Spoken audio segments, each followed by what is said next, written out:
Give it a minute, Langdon said. If you get lightheaded, bend over.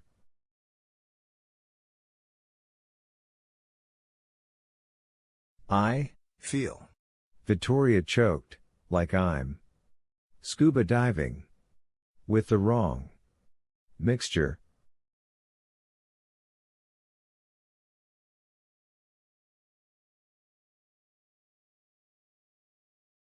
Langdon waited for her to acclimatize.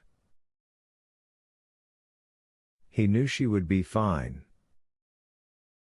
Vittoria Vetra was obviously in terrific shape, nothing like the doddering ancient Radcliffe alumni Langdon had once squired through Widener Library's hermetic vault.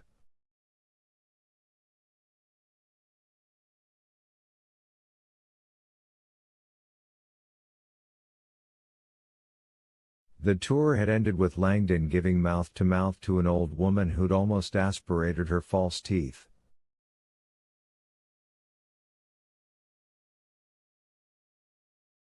Feeling better? He asked. Vittoria nodded. I rode your damn space plane, so I thought I owed you. This brought a smile. Touché.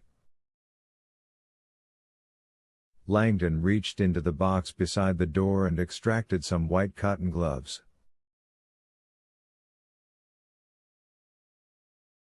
Formal affair? Vittoria asked. Finger acid.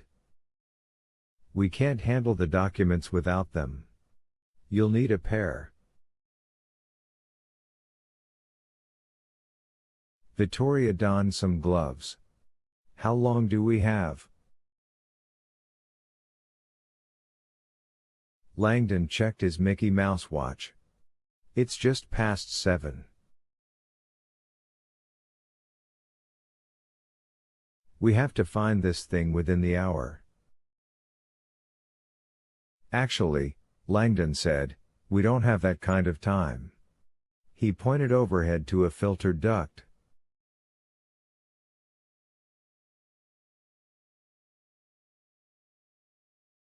Normally the curator would turn on a reoxygenation system when someone is inside the vault.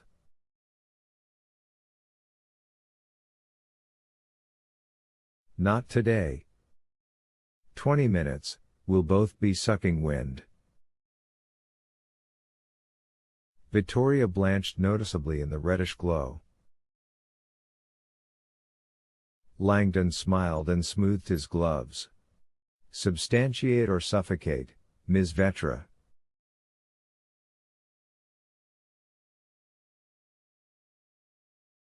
Mickey's ticking. 51. BBC reporter Gunther Glick stared at the cell phone in his hand for 10 seconds before he finally hung up.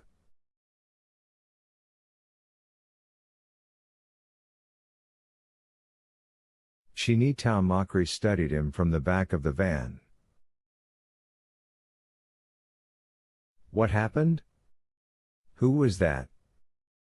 Glick turned, feeling like a child who had just received a Christmas gift he feared was not really for him.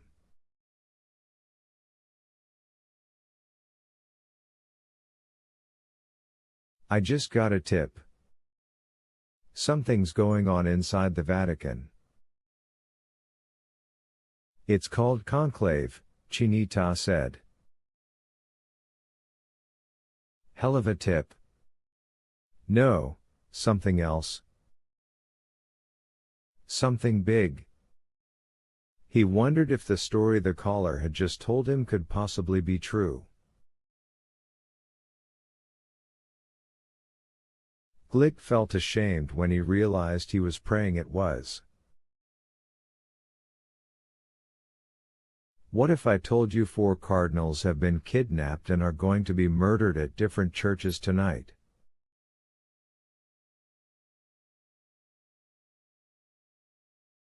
I'd say you're being hazed by someone at the office with a sick sense of humor.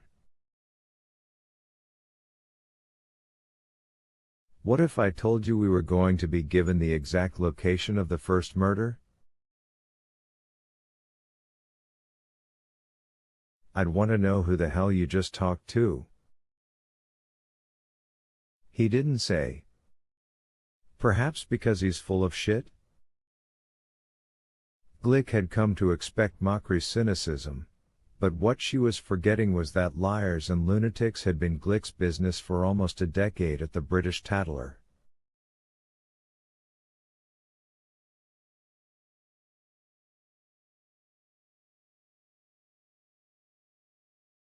This caller had been neither. This man had been coldly sane. Logical.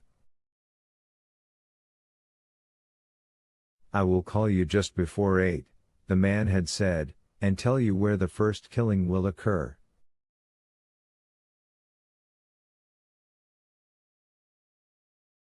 The images you record will make you famous.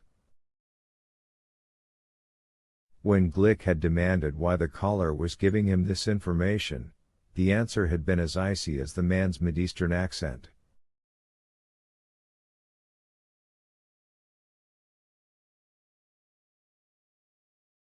The media is the right arm of anarchy. He told me something else too, Glick said. What? That Elvis Presley was just elected Pope? Dial into the BBC database, will you? Glick's adrenaline was pumping now.